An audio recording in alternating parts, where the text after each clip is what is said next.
ఇప్పుడు ఒక బండి ఉంటుంది, బండి వెనుక కింద కొన్ని సామాన్ ఉంటుంది, ఆ సామాన్ తీయలేము, తీస్తే బండి పడిపోతుంది. అట్లాంటి కొంతమంది నాయకులు ఇవాళ మా బీజేపీలో సీనియర్లు ఉన్నారు, వాళ్ళపైన ఏం చేయలేము, వాళ్ళకి తీయలేము, తీస్తే పార్టీకి నష్టం. దాని గురించి ఏదో నడిపిస్తున్నారు మా పెద్దలు కూడా.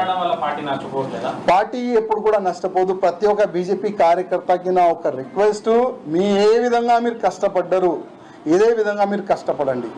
ఇవాళ లేకపోతే రేపు పార్టీకి అన్యాయం చేస్తున్న ఓళ్ళ పైన 100% చర్యలు ఉంటుంది. ఇవాళ లేకపోతే రేపు వీరు జరుగుతారు, మీరు ఇక్కడ వస్తారు. ఏ కార్యకర్తలు కూడా బాధపడొద్దు.